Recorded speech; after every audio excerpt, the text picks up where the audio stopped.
This might be the most iconic. Actually, I think it is the most iconic hiking boot of all time. No, wrong. No, this, I think this, no. This one, no. I think it's, I don't know. Okay, well, that's the problem. There's like 5 different versions of these mountain boots.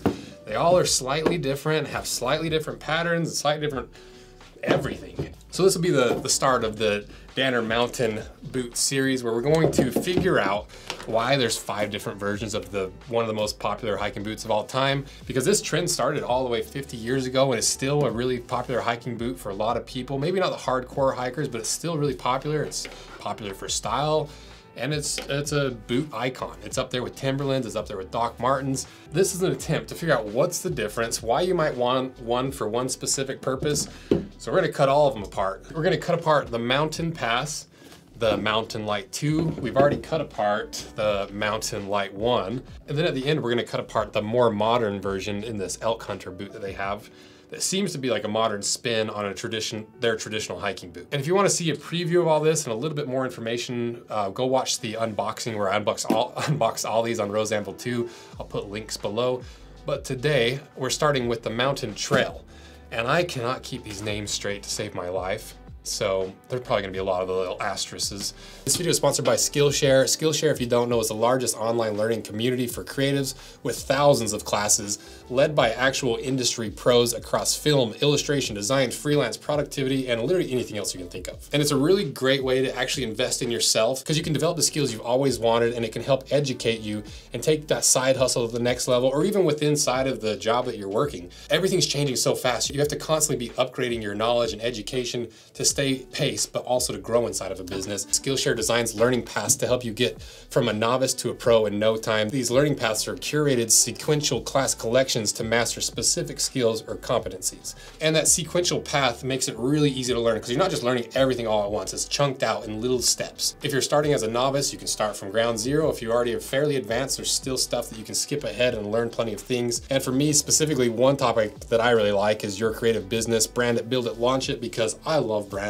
I love coming up with new concepts. It's everything I love about what we do with this channel and the handmade leather goods. Because for me, I don't have time to go back to school or take like even a week-long course. So being able to chunk it out and learn a little bit at a time is the only way I'm gonna be able to continue to learn and grow this business and continue to all this stuff that we have going on. But it's not just for business owners and professionals. You can do it as a hobbyist. There's plenty of learning paths for hobbyists as well as those that are just looking for a creative outlet. And right now, the first 500 people to use the link in the description will get a 1-month free trial of Skillshare. So check out the links below, and thanks again to Skillshare. So what is this boot? Well, the brand is Danner. The style is the Mountain Trail. They weigh 1 pound 9 ounces. They retail for $420 and they're made in the United States. And the way that Danner positions this boot is built in our Portland, Oregon factory. The Danner Mountain Trail is based on one of our vintage silhouettes from the 60s. It features a domestically tanned leather and is leather lined. The Vibram Gum-Lite outsole is lightweight and cushioning while offering a solid tread for city to mountain escapes.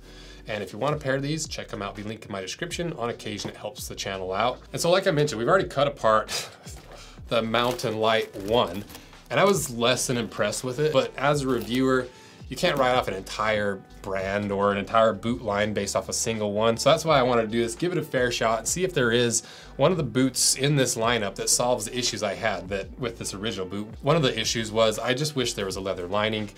Another issue was it was more of a tribute boot rather than a dedicated hiking boot. The price seemed pretty high for what it was, and it seemed like you were paying a little bit of that icon tax, along with some of the things that I've somewhat reconsidered after looking at people's opinions on it, talking to a few other people. I think it's less overpriced than I initially thought, but through this video, we're gonna really figure out what's what, to see if there's any of these versions that fix all the problems I personally had subjectively, and if any of these are actually worth the price in my opinion. And so maybe that's why there's 5 different versions. Maybe it's just such a popular boot that they're able to do 5 different versions for 5 different purposes for 5 different demographics. I doubt it, but that's what we're gonna figure out, because there's very little information on the internet when you're trying to decide between these, which to me would be completely destroying sales of this boot, because you get what they call decision paralysis. It's the same reason why In-N-Out has like 3 options on their menu. They don't want you sitting there at the menu slowly deciding. They want to get people in and out, simple options. They don't want to lose customers because of decision paralysis. So let's start looking at this boot from the material standpoint, starting with the leather in the upper first. And this is the exact same leather as the Mountain Light one. And I really like this leather. It's a slightly buffed leather, so it's a nice matte look to it. Plenty of the grain. It's 2.5 millimeters thick. And the thing that I like about it is if you look at the cross section, it's left blue on the inside. Because when they take animal hides and they convert them into leather, for the vast majority of leathers, they use a chrome tanning process, which uses chromium salts to convert that rotting flesh into leather that doesn't rot. And at the end of that chrome tanning process, you're left with what's called wet blue, which is just like a baby blue version of leather. That's just, it's essentially the base of all leathers that are chrome tanned. And so sometimes on a lighter leather, they'll leave the core of the leather, that blue color, so that as you bend it and as you start wearing this, instead of darker colors coming out, you get a lot more of the highlights popping up as you bend it and fold it and get that pull up because the core is lighter. And so to get that look, and that's why Oral Legacy leather is the same way. I think I have one right here. Red Wing's Oral Legacy leather, exact same concept. To get this bright orange pop, this is a terrible example because it's like waxed, but they leave that core blue. On really cheap leathers, they'll do it too, but it's because they're trying to be cheap and they don't want to redo the retanning all the way through. And it could, and so to try to tell the difference, we can go over that in one of these other videos, but basically if it feels cheap, it's probably cheap if it's blued on the inside. If it feels like it's a decent leather and has a nice heft to it and it doesn't feel foamy and feels like it has some conditioning and oils and waxes infused into it, it's probably a decent leather. But just to double check, we burned the top coat to see if there's any plastic on top. There wasn't any. It seemed like there's just a little bit of pigment to give it a little more even of a finish, which is very important for this hole cut boot, which we'll kind of go over in a little bit and why that's so hard and why I've slightly changed some of my pricing opinions on these boots because of that. And we did the puncture test as well. It performed basically the exact same as the Mountain Lights. And there's nothing to point to that says it's not a high quality leather. So overall, no complaints with the leather, but you can see now why hole cut boots are such a pain to make and are crazy expensive. Because if you look at this pattern that we're gonna put on screen of how big the surface area is to make this boot, and now you look at a leather hide and you realize, oh, this is the skin of an animal. So if they've got any barbed wire scars, any bug bites, any just general scars, any brands, you can't use that on the hole cut boot because people complain about it. Somehow they forget that leather is literally cow flesh and it has flaws in it. And they demand a perfect piece of leather, especially on an expensive hole cut boot. And a lot of times they can get one or two pairs tops out of a hide. Usually it's like one pair, if even a full pair out of a hide of leather, because there's just so many flaws in it. So I think in the initial video, I underappreciated that aspect of it. And as a reviewer, you have to be open to being reviewed and change your opinions on things. But I'm not convinced it's still worth the price. So we'll kind of figure that out as the series goes along. But if we start looking at the inside, this is another issue that I mentioned that this boot actually fixes, because you know, this Mountain Light is a waterproof boot, so you have a fabric lining because that's very standard for that, because you know, with this lining on the inside, it wicks moisture so it doesn't get as hot, and it's just easier to make a waterproof lined boot with fabric rather than leather because you can easily puncture through that waterproof membrane while sewing a lot heavier leather. So if you look at this boot, the Mountain Trail, I think is what it's called, Mountain Trail, you can see this baby is leather lined all the way to the toe of the boot, and it even has a half sock liner for the insole. And this leather is 1 millimeter thick. It's basically a thinner version and a lining version of the outer leather. It still has the grain in it, but it has more pigment than the outer leather, which I like more natural leather, but lining leathers are often heavily pigmented because it's a cheaper leather because they don't need to show the visual aspects of the lining. And so most of the time you're gonna have a heavy pigment on it just to hide the flaws from a lining leather. And to double check that, we burned it. There's no plastic in it. It's just pigment. And all that really is just a really thin layer of paint in this color. So big fan of the leather lining, love that. I wish it was in every single one of the Danner boots because I just don't like synthetic liners. They wear out a little bit quicker, but if you want the waterproofing, you almost have to have it, at least most of the time. And this boot isn't waterproof, so I think that's why they did the leather lining in this one. But to see how water resistant this is, we still did the waterproof test on it, and it still is surprisingly water resistant. It's not waterproof, but it is water resistant. So part of me is like, this might already be the one. Like this might be the Danner mountain hiking boot that I've been looking for.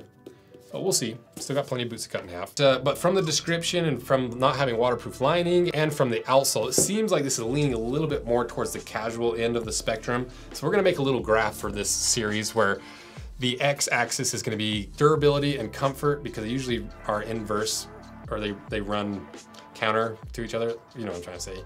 Then the y-axis is gonna be form and function. And then we're gonna update this as we go along, so you can visually see how they're plotted on all these graphs to help you make a decision and condense basically a couple hours worth of these videos into one graph that you can just read. So at the end of this video, we'll put it on that chart and also start a ranking board for this series. And like I mentioned, the outsole seems a little bit more of a casual outsole, because if you look at this compared to the Mountain Light 1, it looks identical. From 10 feet away, from 5 feet away, you'd assume it's the exact same boot, exact same outsole. But if you look really close, you can see that the Mountain Light, if you haven't seen that video, go watch it. This is a 2-part midsole outsole where you've got this harder Vibram rubber skin for the outsole, and then this a little bit slightly different textured layer is all the foam that gives you a little bit of squish. And I love this style of construction. I think it might be my perfect way to make a hiking boot, because you get just enough squish, but you still get the hard wearing traction of a Vibram outsole. That's why we put it on the Indy 3, because I've yet to see a better hiking outsole for a traditional boot. How is that compared to the Mountain Trail? Well, this is just all foam. So this looks like it's a hard rubber outsole, but it's, instead of the midsole and outsole being foam and rubber, it's just one single unit of a little bit harder foam. And so that's clearly not a dedicated hiking outsole. They call it the Gum Light outsole, assuming because gum and light is more comfortable and more casual. The durometer of it's like 55 to 60. On the sidewall, it's a 36 Shore A. So this is around the softness of the Vibram wedge outsoles that a lot of people are more foam, not the Christie's, the really soft wedge. And we ran our standard test on it. The bar drop, it bounced up 5 inches, so a lot of rebound for a boot. The puncture test took 176 pounds. So even though it's a soft outsole, it's still gonna protect you, and it still has all that structure and rigidity, just a little less rigidity. The downside of that is it's gonna wear out faster. It's not gonna be nearly as grippy, and you're gonna wear down those lugs a lot faster than if it's a really hard rubber that's more of a 70 Shore A. The benefits of this outsole is gonna be a lot more squishy underfoot. It's gonna be a lot more comfortable right off the bat. It's gonna be more flexible. And that's essentially what this is. This is a casual outsole that is made to look like a hiking outsole. So I think that might be what this boot is. And the last thing to go over really briefly is the construction, or how they attach the top of the boot to the bottom of the boot. I was a little bit afraid that one of these would be glued together, but if any of them are gonna be glued, it's gonna be this one. But you can see it's still a 360 stitch down construction, just like the Mountain Light, and hopefully like all the other ones. So solid construction, but we don't know because we haven't cut it in half. So let's cut it in half, see what's on the inside, and really see how this boot ranks, and if this is the one Danner mountain boot that I've been looking for.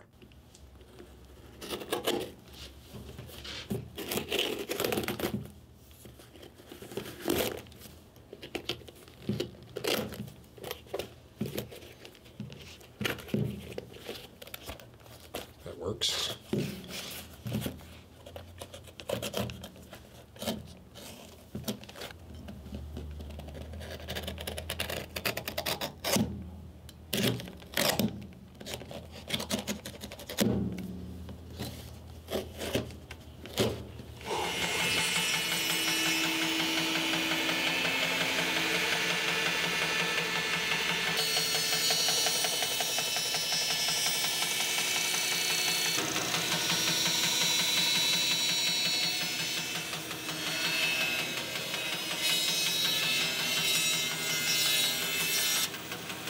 All right, we got it cut in half, and if you're not subscribed, consider doing it, and I would recommend watching the Danner Mountain Light 1.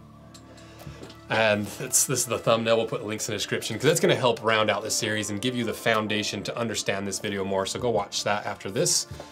So, we'll see what's inside. Oh, it's the wrong boot. That's how confusing this is. This is the Trail 1. This is a confusing series. We're gonna have to figure out a way to make this super clear. Now let's see what's inside the correct boot.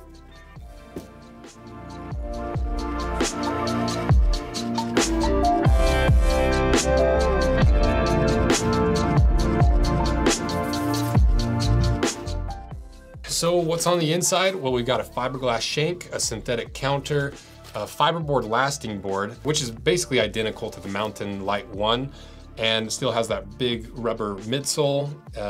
But one thing I don't like is in the forefoot, the ball of the foot, you're just standing on some open cell foam. You know, it's not even like a harder foam. And so to me, that would be a little bit of cause for concern of that wearing out prematurely. But it also points to the fact that this is clearly a more casual boot.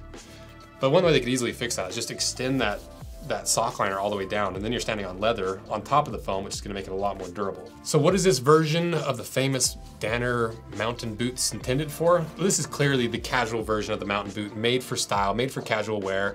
When you can still kind of hike in it, but this is for a lot of the people who like this style, but they don't want the weight, they don't want the hardness, they don't want how rigid it is. They want a casual version because they just want the style and they want to wear it around the streets, they want to wear it for fashion, whatever.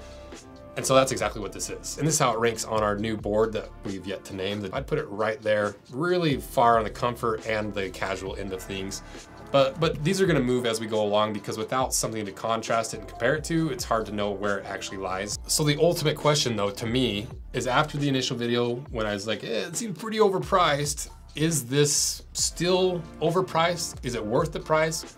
Basically, how does this compare to the other boots in this market around this price range? Because I still think you're paying for the made in the USA. Obviously there's a premium with that. You're clearly having to pay extra because of the whole cut leather, and I've changed my opinion a little bit on that. And I still think you're paying a little bit of the premium iconic boot tax that comes along with a lot of these boots. So is it enough to dissuade me from buying this boot if this was my ideal version? No, because even in the first video, I still was a little bit like, you know, it's a little bit overpriced, but like I love this boot so much. It's an icon. There's only really one brand that's making it. And for that, it wouldn't dissuade me, even though I felt like it was overpriced. And I still think that stands with this boot. Because if I wanted a really casual version of this mountain boot, literally just for style, this is the one to get so far. So I think it is more expensive than if another brand made it in a very similar way with similar components. And lots of people are willing to pay a premium for an iconic boot, even if it's cheaper. It's the whole Alden thing that really showed me how willing people are to pay for an iconic boot, and that's exactly what this is. And hopefully now you know which of these versions is the most casual, because I can't imagine any of the other ones being more casual than this. So let me know what you think. Let me know what you want us to cover more in depth, less in depth, what you need basically from this series so that we can finally establish what are all these mountain boots for and why would you want one versus the other, because I still don't know. And thank you for watching this video, and please support these videos and this channel. It's the only way that we can afford to buy 5 pairs of $400+ boots just to cut in half to show you guys what you're really spending your hard-earned money on. So thank you guys. See ya.